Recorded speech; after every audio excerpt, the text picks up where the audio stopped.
Alrighty. Hello, everyone. Welcome to our Team Dean's List Award call. My name is Erin Fadden, and I'm a project manager with First Tech Challenge. So this call was put together.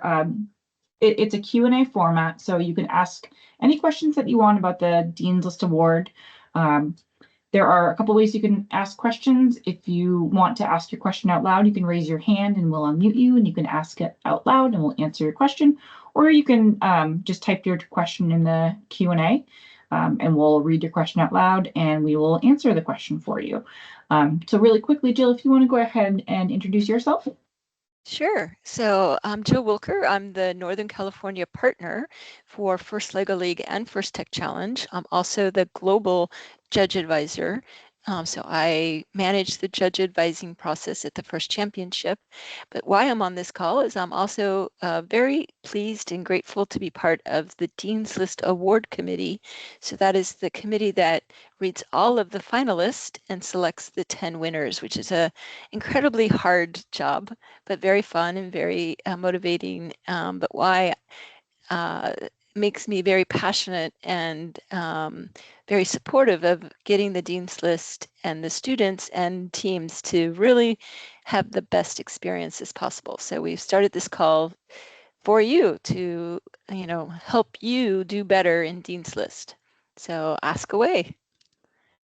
Yep. So again, not a formal training. This is just, we are here to answer any questions that you might have about nominating for the award, what the award is, if you want to know that, if you don't know a whole lot about it, really anything. As you can see, we don't have a whole lot of attendees on, so. You get all of your questions answered I know. tonight. The world is your oyster. Exactly. Ask away. If you don't know where the nomination guide is, we can point you to that. If you're not familiar with how the process works, happy to answer any questions. But I don't know what you don't know, so please do ask some questions. Otherwise, if no one asks questions, we'll call it an early night.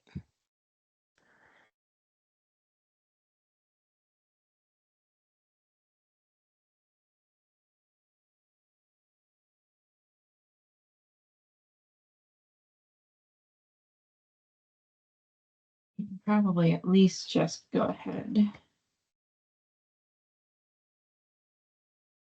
I'll throw the nomination guide.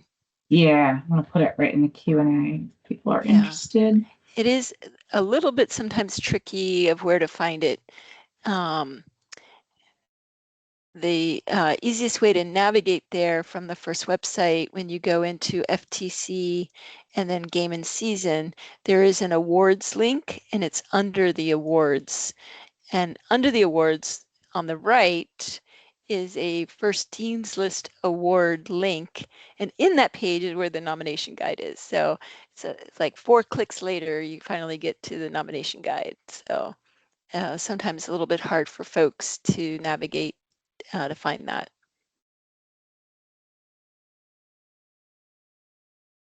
Are the 2 attendings, are you students or are you coaches? Are you familiar with what needs to get written? Sounds like, so we've got our first Q&A. It says, I've had some nominees from my teams in the past, but they have not been selected as finalists. I was wondering as a coach how to better prepare my semifinalist.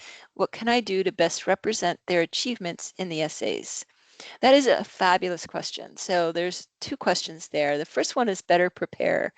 And so just like an interview, the semifinalist will get a copy of that nomination essay. They should be very familiar with it. And in fact, they should hopefully help prepare it, right? So that it actually is highly specific and has, information that maybe you as a mentor or coach isn't as familiar about things they've done outside of the team. So definitely you want the whole person to be represented in that. So that's the first thing, is making sure that the student is understanding what is being written about them, but also that they're helping to shape that so that like their accomplishments in other aspects of their life are highlighted as well. Then once let's say they become a semifinalist for the team and got your interview schedule, having some mock interviews, particularly if in your region you can find out whether it's going to be online as a web conference like this, or whether it'll be in person. Preparing the student for either, whichever it's going to be, is super useful. So for example, with a web conference, students may not be familiar with, for example, how to blur their background. They may not, like, they may be in their bedroom and may have dirty laundry and an unmade bed behind them, right? We've asked the interviewers to kind of ignore that, but people are human. It's hard to put those things out of your head. So helping them kind of put themselves in the best light with how they're being presented. If they have team identity, like a team t-shirt or something, they're welcome to wear that. You can put a virtual background.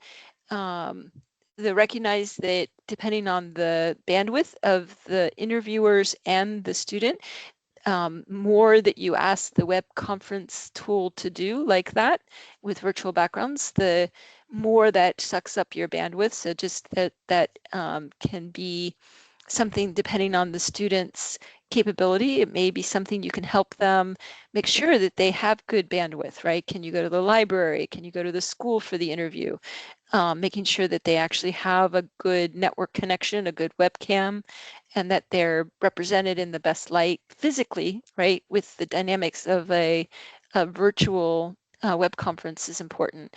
And then just for the interview themselves, it's actually really wonderful that FIRST requires a student to have an adult in the room or as another attendee in the web conference when they go there. I think we'd all benefit in a job interview if we had a silent observer in our interviews, being able to write down what we said, how we presented, our body language, being able to give pointers, right? So doing some mock interviews. The question and interview guide is online and accessible. So picking like a counselor at a school, or maybe somebody at if you have a local college, if you have somebody there in the admissions office that's willing to interview the student, you can give them the question bank and say, hey, here's the criteria and the questions. Would you be willing to interview our esteemed semifinalist to help them prepare for this interview? But reaching out to people who are used to interviewing students like that would be really powerful and helpful for the student to know how they're getting their message across. Are they clear? Are they articulate? Are they running on for 5 minutes like I am, right? And not letting the interviewer give another word edgewise, right? So being succinct, collecting their thoughts in a way so that they don't have a lot of ums and pauses, right? So more mock interviews like that and making them comfortable with also saying what they've achieved. A lot of our students are very humble and are very used to talking about we, the team, instead of I, what I accomplished. And in particular, our female contingent, our girls and women, generally are societally pushed to not talk about the I of what they've accomplished. So helping them feel empowered to talk about what they themselves have accomplished and feeling confident in how they express that in a way that is authentic to them, I think is really helpful. Okay, I'll pause now because I've done a bunch of words.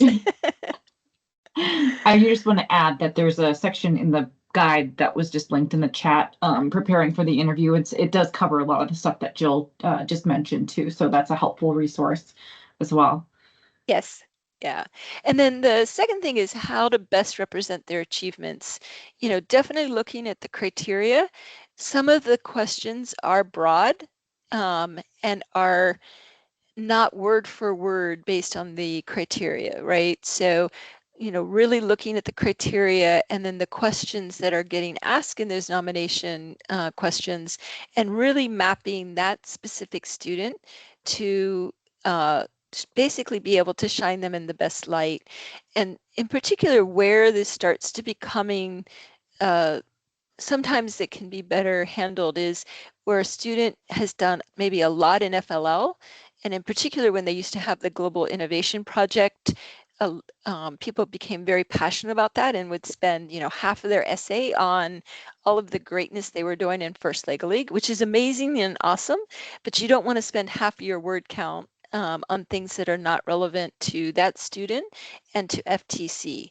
So a lot of our students have many things they're doing, many things that outside of First that they're involved with, or even outside of First Tech Challenge, they're involved with mentoring, they're involved with also maybe being part of a First Robotics competition team. What we're really looking for is what have they done as an individual. One of the criteria specifically is what is their individual contribution to their First Tech Challenge team. And so particularly for students that are on both First Robotics and First Tech Challenge, generally mentors will submit one essay, and I will tell you to resist that. It's best to create separate essays for each program and really put the lens on it for that program. So if they are involved with more than one FIRST program, or even more than one robotics program, or even more than one STEM program, we're really focused when we look at finalists and award winners. What have you done in FTC specifically, and then broader to FIRST? And so the priority is definitely on this program specifically. So hopefully that helps a bit. Some other things that could be helpful is giving context, right? So if you are in a very rural area and they've done an amazing job in increasing awareness of FIRST, helping new teams get created or getting attention of the media, putting that in the essay as perspective as to the environment that they are achieving all of this is really helpful. So sometimes people will say, and I'm just going to use a Northern California city that you probably never heard of, hey, the student is in Lodi and has, helped triple the number of First Lego League teams. Well, I happen to know Lodi because I'm in that region, but you probably, if you're not in Northern California, have no idea where Lodi is, what kind of town that is, what, is that a farming town? Is that a part of Los Angeles? Is it part of, where, what are you talking about, right? And so giving that context, maybe saying instead something like, hey, I'm in a very rural farming community where STEM is maybe not prioritized, and this student's awareness has really dramatically shifted the conversation and helped create and become, this is effectiveness of increasing awareness. And first, here's what they've done, right? Here's the so what. We've done this many outreach events, but here's the impact that it's had. So really think about the so what, not just the what, but the so what. So what impact did that have?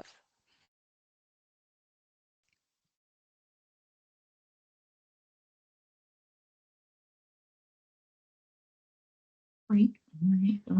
New post. Yes, you're in a very competitive region for sure. So adding that additional context, and it doesn't have to be just geographic. It can be lots of different dimensions. Geography is an easy one to talk about, but there are many other dimensions where a student, from their unique situation, like growing up for me, I went to 9 different schools before I finished high school.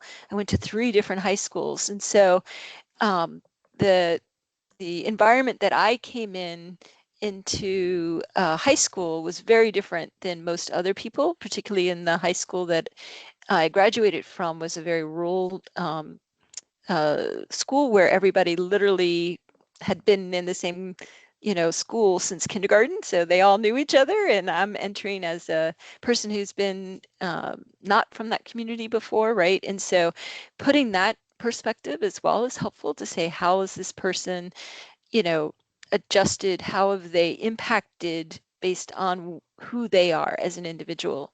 Helping us understand that individual and their uniqueness is really, really helpful.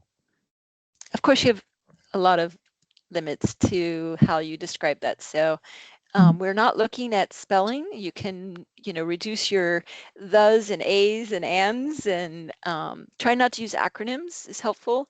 but we know FTC, we know the first acronyms, but try not to use other acronyms if you can help it.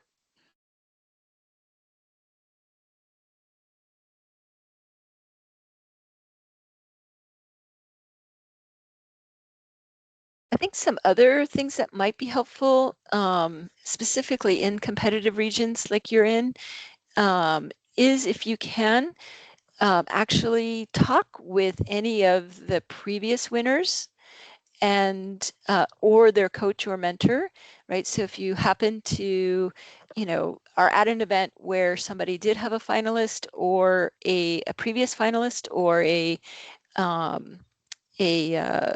the student, or maybe their alum, some way of talking with them and helping understand sort of like, hey, how was that experience for you, right? So how did it go? Anything that you've learned, right? Sometimes that's helpful as well if you can actually talk with folks. So what we do in my region is at our championship, we actually pull down our previous winners, our previous finalists, not our winners, because generally you don't have winners in any particular region. We're lucky if California gets one, but for the finalist, we bring down our previous finalists so that everyone actually can see who won the previous year, and they actually introduce the new finalist, and so they actually get a connection with the new finalist. But if you were somebody who, let's say you had someone that a semifinalist that didn't become a finalist, I'm sure they would be more than happy to chat with you like, hey, I know this is not right the time at our championship, but I would love to follow up with you and your coach just to pick your brain a little bit, right? Get a sense of what stood out for that student in the experience, particularly around the interview. And I think we had a new person join while we were answering the previous question. Just a reminder, this is not a training call. We're here to answer questions around Dean's List from either coaches or team members. So no questions means we can end early. We have very few people on tonight, but happy to stay on if you have any questions.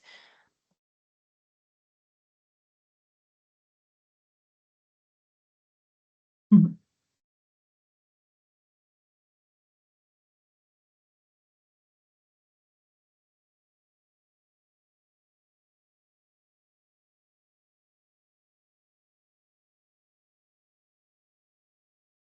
Great. Great. Oh, hang on one second. I'm going to unmute you. You'll just need to unmute yourself to ask your question. Hi, can you hear me? Yes.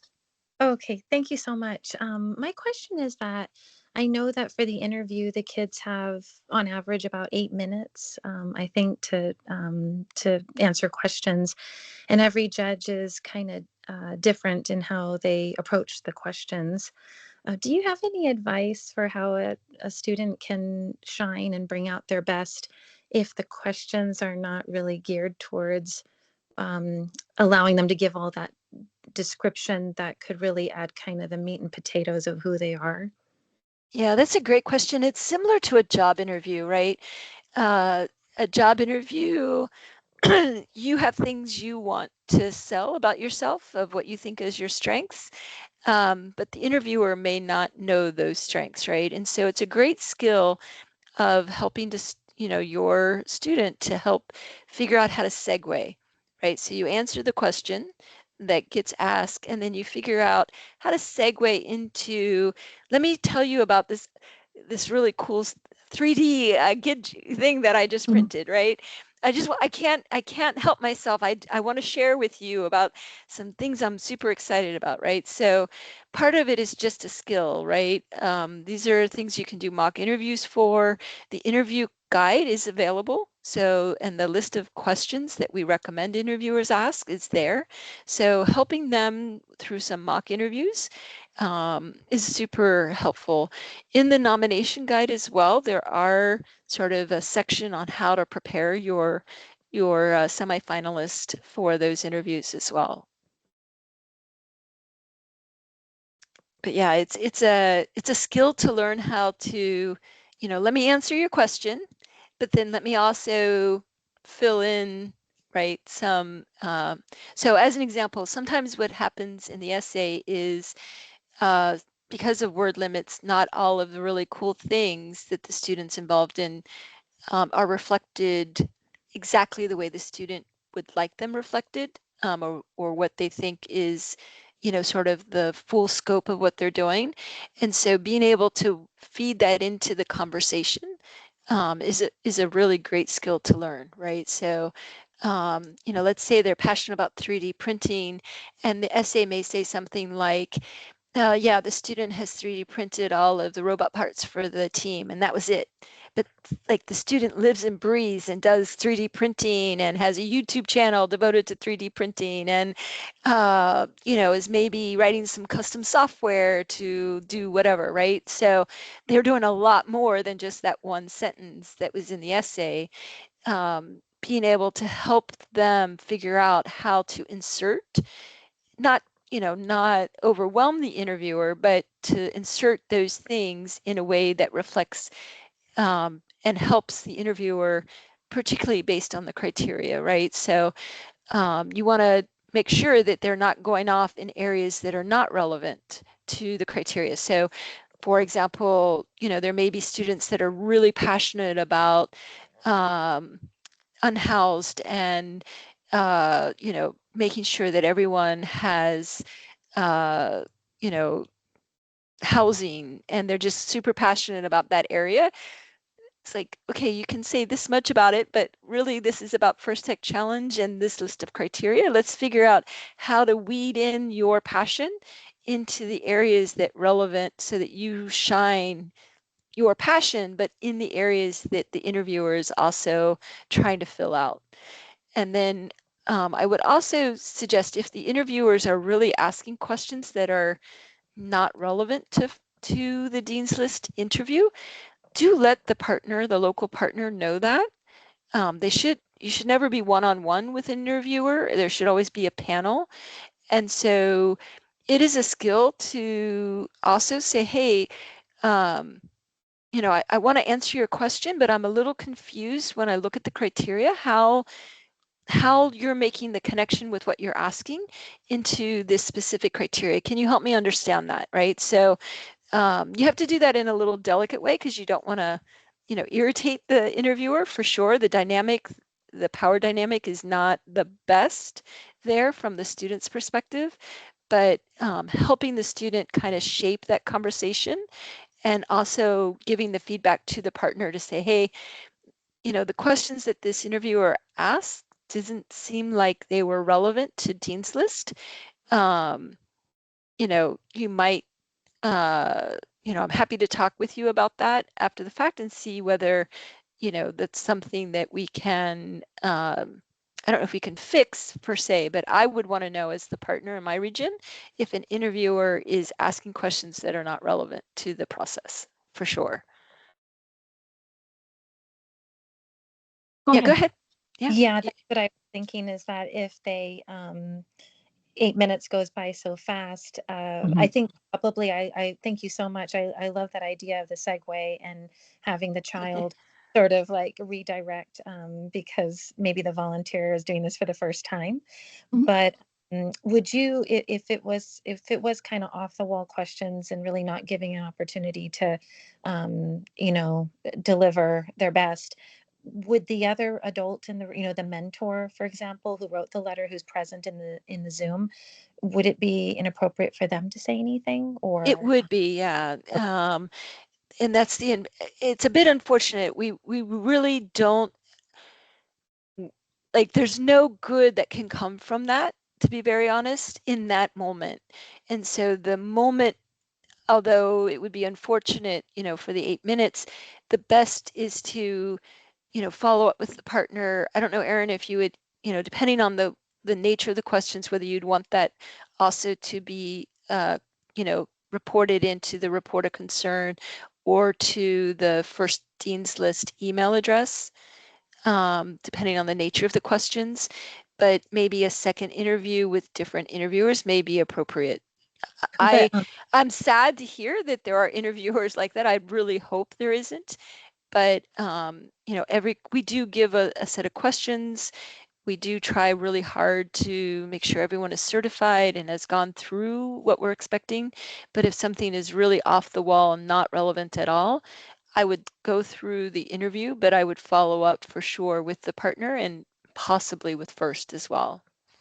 Okay, thanks so much. And so the mentor that's there, from my understanding, their video and their audio should be off during this. Okay. Yeah. If they're physically in the room, what I recommend is that like a shoulder is still, you know, so like this, so you can tell they're in the room. It's hard if they're like in the room, but they're not visible at all, because sometimes they will leave and that's not appropriate. If they're a second caller, you know, in the Zoom, generally you would want to turn off your camera. You don't want that to be there, and definitely you would turn off your microphone for sure. Okay, thank you so much. You're welcome. Yeah, it's actually a really great thing actually to have that adult there. Like I would love for people to be a silent observer during my job interviews, right? Well, maybe not. I don't know. I know. There's like pros and cons. I've had to listen to recordings of myself, and I'm like, I sound like that. That sounds horrible. Like my voice is too high. Like I bounce around with my body language too much, right? So you're, you know, but you know, helping the student prepare and be, you know, comfortable with the technology, whether it's Zoom or some other conference system. You know, as I was talking earlier on the call with the prior person who asked a very similar question, you know, taking a look at what's in the background, making sure they have really good, reasonable internet access. Those are all things you can do to prepare ahead of time for sure. The questions that the interviewer asks is a little bit more challenging, other than we do give them the list of questions that we're expecting them to ask. They can ask other questions, but we do expect them to be relevant to the criteria of Dean's List. So if they're not, I would really appreciate that you let us know. And I would start with the local partner. And if you don't know how to reach the local partner, I can show you quickly how to do that. Mm-hmm.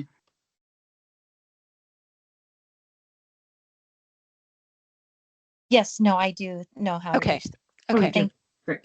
Good. But I do like also what you're suggesting, that you know, and volunteers, they're all wonderful and they mean well. Again, some are more experienced than others, but I think that it's maybe if something does go kind of by the wayside, it's one of those things that then reaching out after the fact, it feels like it may be too late, but actually, you know, it may not be if there's a more seasoned interviewer that could step in and say, well, why don't I go ahead and see about I think, you know, having specific questions that were asked would help, right? So it's not just, hey, my student didn't perform well, right? And that's where, like, it's one thing to say, hey, the interviewer's style was very brusque and my student was very uncomfortable and we just didn't have a great experience. That's unfortunate, but not probably warranting a second interview. I hope we don't ever have that experience, but like we all have a bad day, right? I think that's different than kind of the bent you're asking, which is that, hey, the questions aren't relevant at all to Dean's List and don't seem to have reflect, for example, reading the essay or really being familiar with the award. That's a whole different thing. And particularly having, you know, maybe not the entire set of questions, but some sample questions of what you mean by that. If that came to me as the partner and somebody said, hey, here are the 3 or 4 questions I was asked, and they're like, you know, way out in left field, not relevant to Dean's List at all, I would contact FIRST and say, hey, you know, this happened, what should we do? And I would imagine the response from Erin would come back as, hey, can we schedule a different interview with that student? Thank you so much. I just had one more question. Sure. Yeah. So I know that it's open for 10th and 11th graders, but it's amazing what kids can do in 1 year, even the difference between, being a 10th grader and 11th grader. But I was just curious, have you ever had 10th graders be one of the top 10 winners? We have, Yeah, yes. just last year we had a sophomore that won. Yeah. Sophia. Yeah. Oh, It's terrific. rare. There's maybe out of the 10 winners, only 1 or 2 would be sophomore, but we've had 10th graders win. Yeah. It's rare, but we Few. have Yeah. a few. No, that's good to know. But Yeah, it's probably good to hear. one or, probably there are a few years with 0, but I think most year there's 1, I think. Mm-hmm. But I do see that there's an incredible, amount of accomplishment even just in that 1 year difference. So Yeah. I can see why the 11th graders. It's interesting. Sometimes it actually goes the opposite, where like they did so much more as 9th and 10th graders. And so it just varies. It's a very interesting thing. Like, I don't think it's, I wish I could say everybody, is always on an upward trajectory. Not quite, unfortunately. Well, thank you so much for your time. And that You're was welcome. that last question. Excellent. Okay. Well, we're welcome to drop then, because we're on here for you. So Thank you. Yeah. Have a wonderful evening. Thank you so much. thank you. Yep. All right. Thank you. Thanks. Good night. Bye-bye. Good night. All right, Jill. I think that's it for us. Are we out? I will see you in January. All right. See you soon. Have Yep. a good night. Bye. Thanks. Bye.